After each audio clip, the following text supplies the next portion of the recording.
Hey y'all, welcome back to my Honey Sweets. So before I get into this video, I'm gonna have to go back and do another Joe Budden video because I just finished listening to the rest of the podcast and Joe tells us what's really good, right? So we're gonna get into that.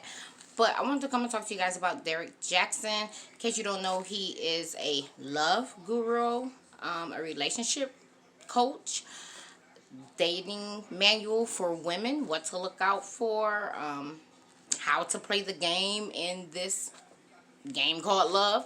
Well, anyway, he has been exposed for having affairs behind his wife's back.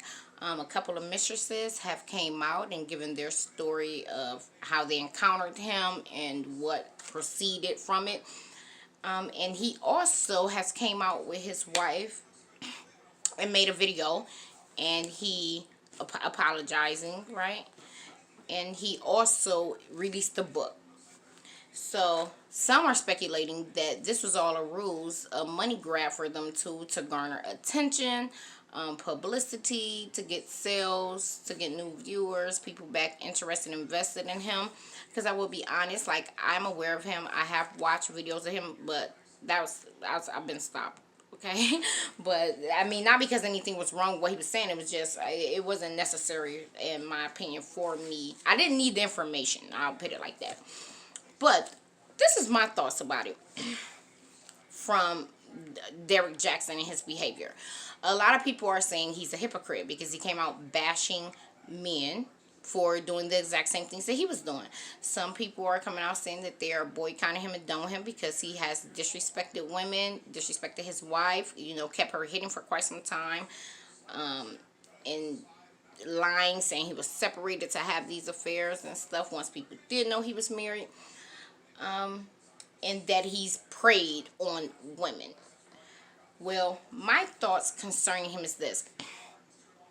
Y'all, those who did listen to him or do listen to him, you can continue to. If you find his information helpful, if you're in a place in your life where you need revelation, understanding on how men think, what men will do, how a woman can show up and get the ball in her court to control her own destiny and her love life, you should continue to listen to him and call it supporting him if that's what you will.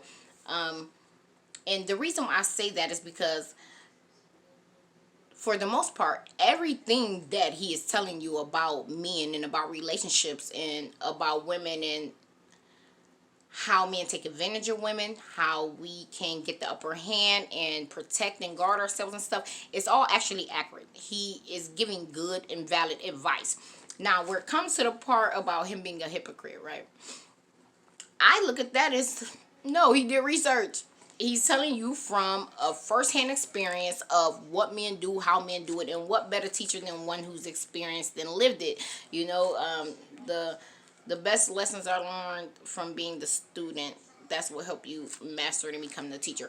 So, in some ways, yes, can you look at him as a hypocrite? A deceiver, yes.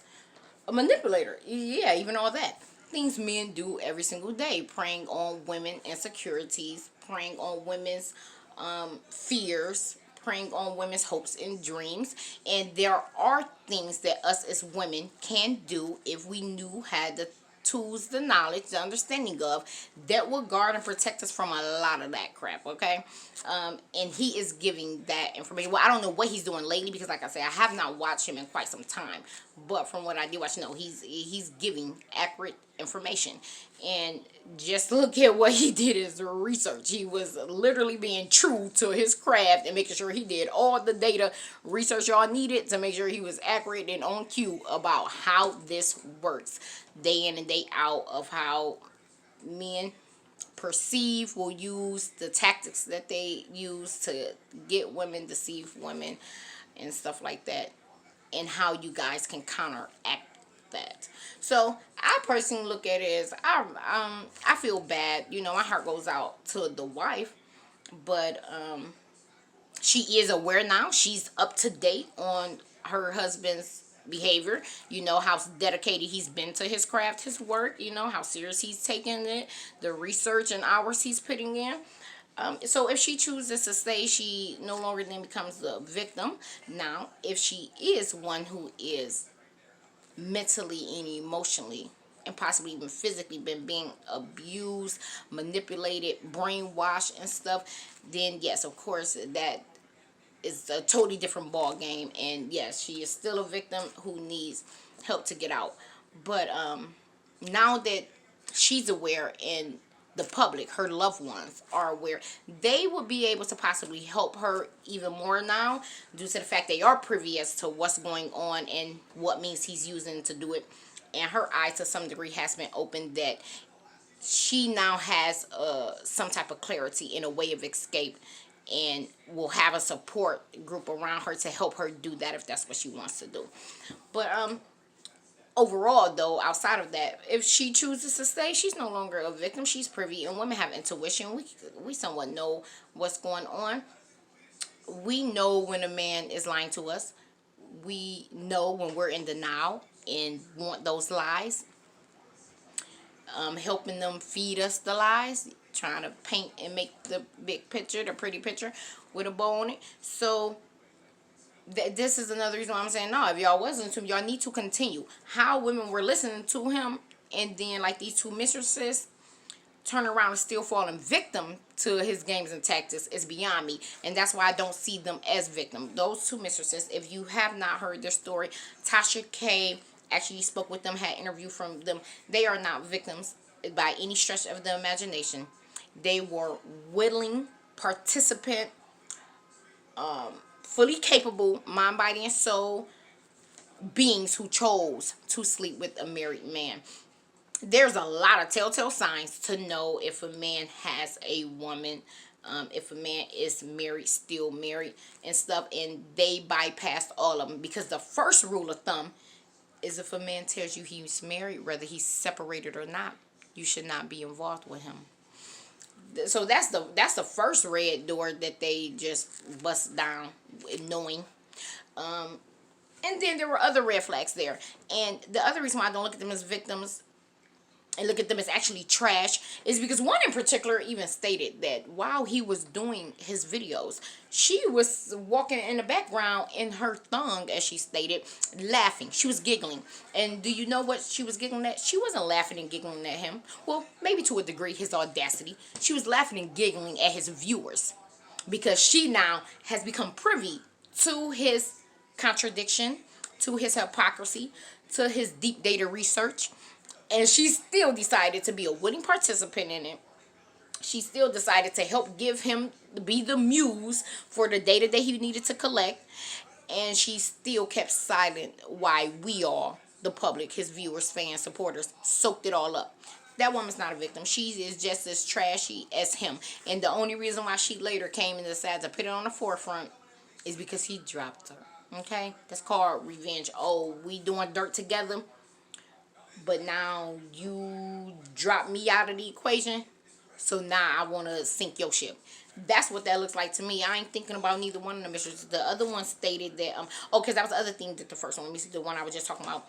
She also stated how people would even call her like, girl, he making a video about y'all. This seemed eerily familiar and stuff. So she was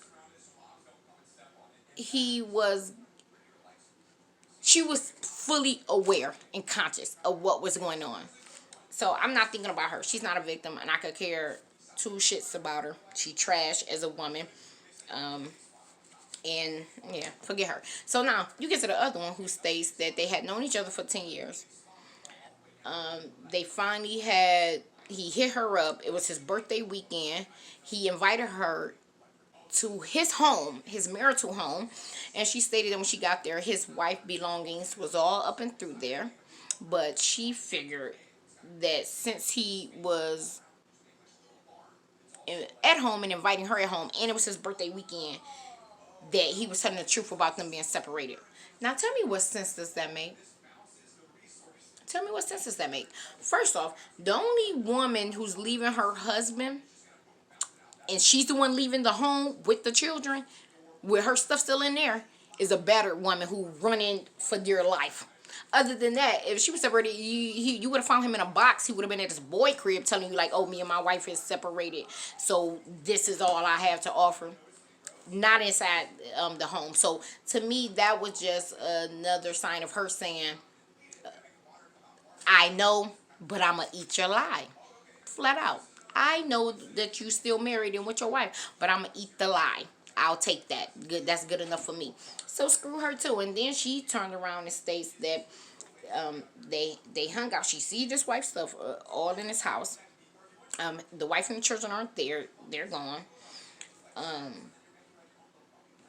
And after she left, he blocked her on everything. And that's when she realized, like, oh, okay, he's still married and with his wife. Must be with his wife. That's when she seen the red flag. Like, girl, back. She's another one who, until he decided he was done with her, that's when she had a problem. That's when, oh, he's wrong. He wasn't wrong while he was dealing with you and married and making videos about being committed, being faithful, honoring vows and stuff. He wasn't wrong then. He didn't become wrong to her until he was done with her. Another trash woman, if you ask me, flat out. So those women, these mistresses, are not victims at all. They were willing participants in his shenanigans, who looked at it as a game, and they the ones who got played. Too bad for you. You don't get no sympathy from me. So Derrick Jaxn, his wife came on, and I read a few of the posts that she had made, and I was thinking like, this girl should be a writer. Like, is she about to write a book? And this was actually before I had seen that. Well, I know in the live he had said like, okay, I just buried my father, and but I have this book, right?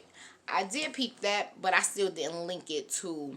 I knew, like, of course he's trying to sell something, but I didn't link it to, like, maybe this is all some big conspiracy to garner attention and sales for his book. I just looked at it as he like, oh, okay, well, I wrote this book. People are on my page, and let me try and plug it real quick. But I read her messages, like Instagram posts and stuff that she had put out, and she would be a great writer and should write a book. But from what it came, it did seem like she has very low self-esteem. And a lot of us women already know that when you go through, at least once in your life or the first time in your life, when you go through being cheated on and betrayed like that by someone you love, it can cause severe insecurity. It can cause an obsession for what he's cheating on you with.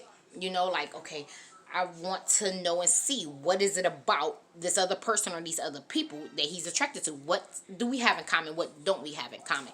Right? And us women have a tendency that when we get cheated on, regardless of how enraged we are or how hurt we are, whether we leave or stay, you do go through a period of still feeling insecure and feeling like I don't measure up in some way. What is it about me that wasn't enough? Until you get older, more mature, and realize that no, cheating has nothing to do with you. And even if a man is trying to tell you it's something that you was doing or didn't do, which, I mean, we all have our accountability that we have to take in certain things, but it's not you, especially not where it comes to physically, because let me be the first to tell you, men love women. All heights, all sizes, all shapes, all complexions, all personality, style types. They love it all. Okay, they are superficial, but to be honest, when it comes down to the core of it, men actually aren't as superficial as you think. They find beauty just in women. They find beauty in us overall. So never think that oh, well, he cheated and this chick has this different type of body type, or this different than me. Oh, he must feel that's better, or he might likes that more or something. Because that's actually not true. It's actually furthest thing from true. Men just like variety. They find beauty in everything. If they could, they would be with every type of woman that there is, from every type of race, every type of everything. They like variety, okay? They like a buffet. So until a man comes to a place of self-control and make that emotional connection to a woman, to try and control himself, that's what they're going to do. They're going to try and get as much as they can. Now, this is what I looked at about Derrick Jaxn. His cheating actually came from his own insecurity. And most men, their cheating comes from two things. Their own insecurities and feelings of inadequacy, or their own greed and sense of entitlement. Those are the two places that men's cheating come from. And when I looked at Derrick Jaxn and his previous look, back in his youth, he cheated from out of insecurity and ego. When he was younger, he was not the best looker, and so you can imagine, he wasn't getting women when he was younger. He didn't have his choice or pick of the litter.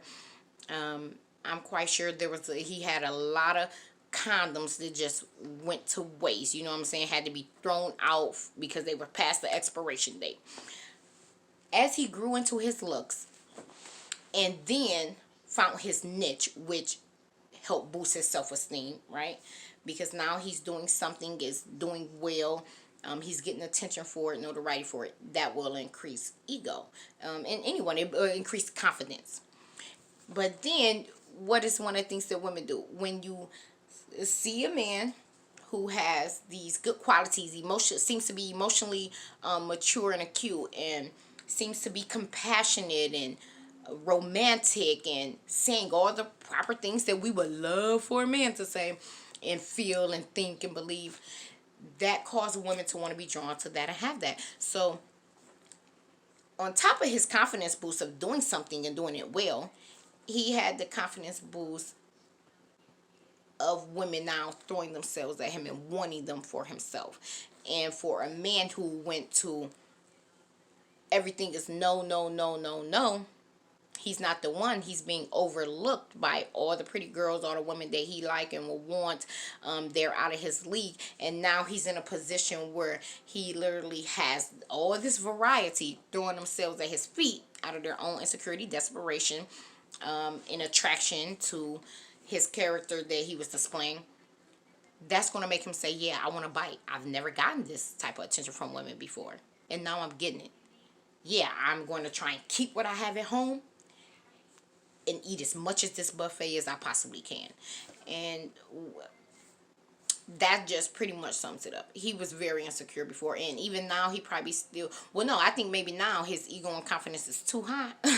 But he first was functioning out of insecurity, and then it led to just ego and power of him being like, wow, I have the power now to really get in these women's head. And for him, yeah, I called it data and research, extensive data and research, but no, it was him on becoming a narcissist, him becoming power trip to be like, I can have an effect on women to fuck their minds.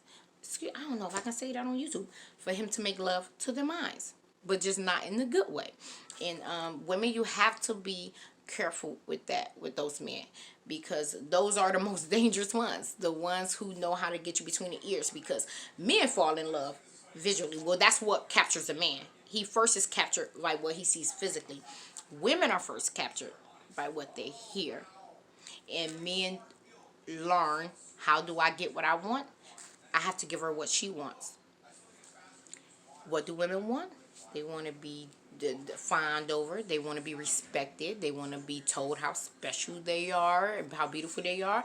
They want to feel like you are their number one priority and stuff like that.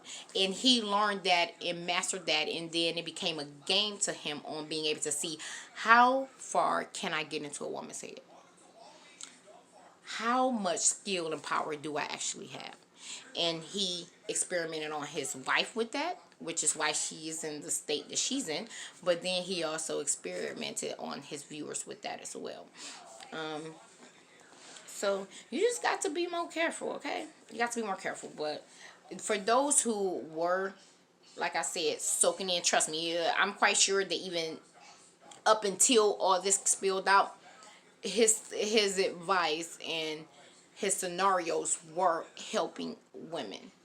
But the first thing that will help you, women, just so you know, first thing that will help you when it comes to you dating and what you tolerate, accept, and even what you attract, is how you feel about yourself, your relationship with yourself. Look at yourself, women. Look at yourselves as this. You are prey. You're prey. And whatever it is that you think and feel about yourself, that shows on the outside, right? Look at it as a signal to men, the hunter. So, you know how they say a dog can, or animal can sense when their prey is scared, if they're off guard, if they can sense what they need, what they're looking for, because it's radiant. It radiates off of them. It's the same with us women with men. They can smell our insecurity a mile away. They can smell our desperation a mile away. They can pick up on all of that, right? What men though are truly attracted to is a confident woman. Be confident in yourself, flaws and all. Learn to have a great relationship with yourself, to love yourself, respect yourself, speak well to yourself, treat yourself well, and any man that shows up, he's going to treat you the same.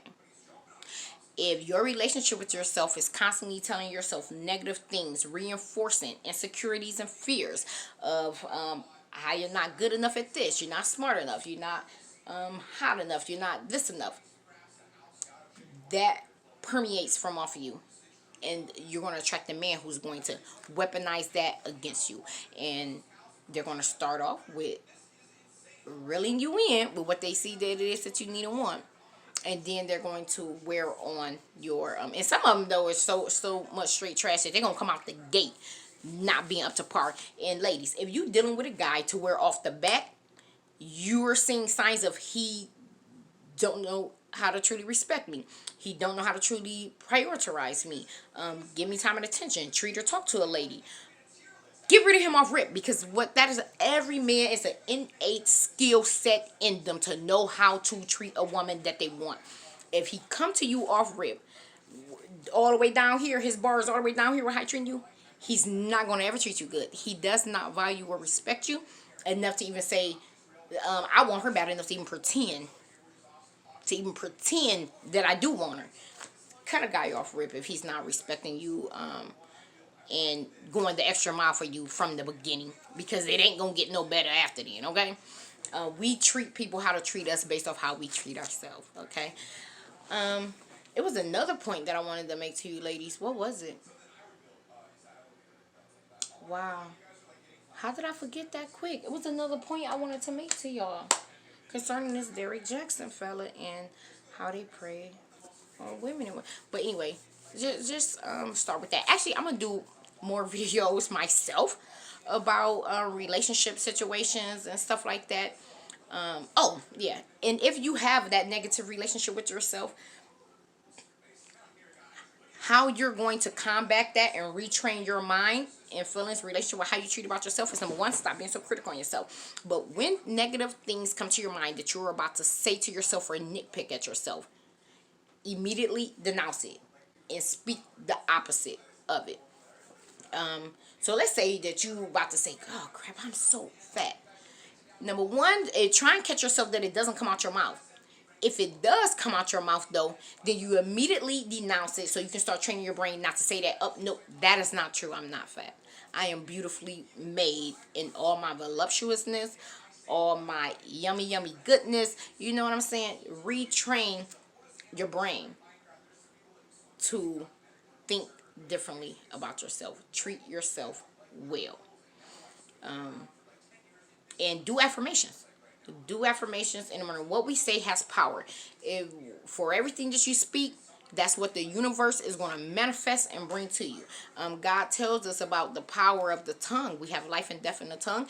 God told us how powerful it was because he brought this whole earth into existence off his words. He said, let there be light, and there was light. God was telling you then the power behind speech. And he was also telling you then, how did I just forget my train of thought again? He was telling you the power speech. Oh, right, because he made us in his likeness and image, and he gave us the same skill set that he did as himself. Thank God with not nearly as much power as he has to do it, or else this world would be even worse off than what it is right now. Believe that. So,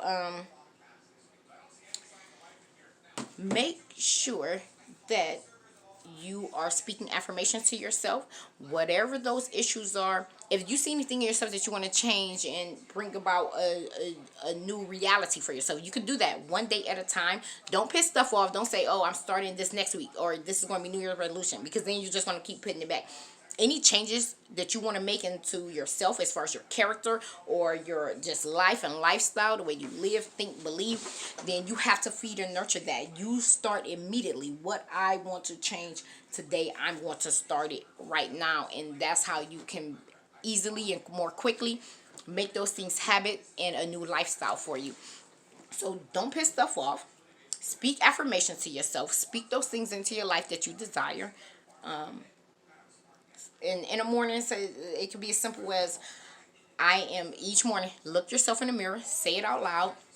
I am beautiful. I am strong. I'm everything God purposed and created me to be. I am deserving of love and respect. I will treat myself with love and respect. I can do all things through Christ who strengthens me. I would manifest it, speak it, bring it into reality. You always have today.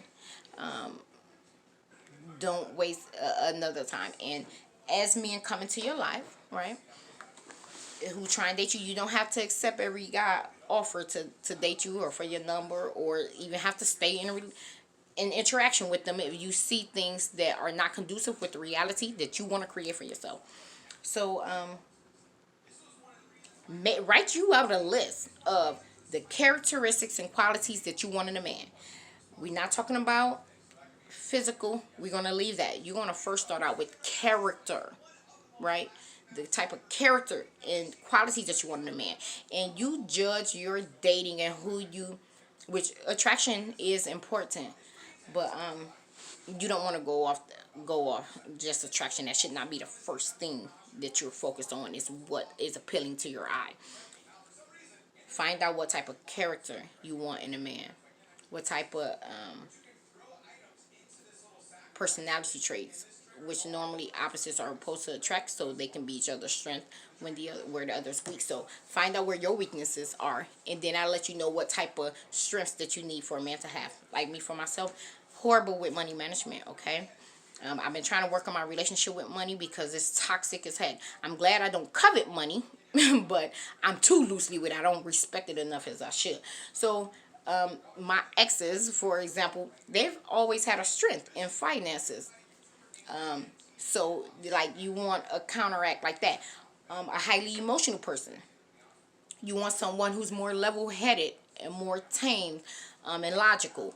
If you are a very adventurous, spontaneous person, you need stability in your life. So want to even that out. So you want to be with someone who's more laid back. So things like that. If you're an introvert, keep to yourself too much, have a hard time coming out your shell. Type of person who you want to be with is an outgoing person, an extrovert. So look at and really get clear about true and real substance type things that you would need and want in a partner, in a mate. And you write that checklist down first. And you date based off that. Every guy who you encounter, you have it. And don't rush stuff either. Women, another problem we do is you go into dating and looking at every man as he's going to be the one. And then when it don't work out, you looking at it as a heartbreak because you already went into it like this was your soulmate and y'all was supposed to have been together for the rest of your life, when it wasn't that. You're getting to know people, and some people you might like and don't like you. You're not fit for them. That just means that ain't the right one. Just like it's people who want you and you don't want. It's a part of life. Don't internalize that and look at that as rejection just because a relationship might not work out, or a potential suitor doesn't work out. Don't internalize it, and don't try and force it. Go out, create your new life, your new lifestyle, your vision for your life. Manifest it, and the right man will come along and will settle into that position will enhance your life. So yeah, we'll get further into that later. But anyway, with this guy, Derrick Jaxn, he showed you and through experience let you know that he's very accurate with everything that he's been telling y'all. Because he's a man himself. he has done in exercise, those same things that he is telling you that makes it easier for men to play, use, and abuse women, and what would be a deterrent and a safeguard for yourself to not end up used and abused by men. So if you had listened to him, no, you didn't lose anything. He gave you what he told you he was giving you: advice and warnings and instruction on how to deal with all of that. And once again, it's another point I was about to make, and I have forgotten it. So I'm just going to leave it with that. I wish the best for his wife, as well as him and his children. I hope that they can work through it if that's what they choose and want to do.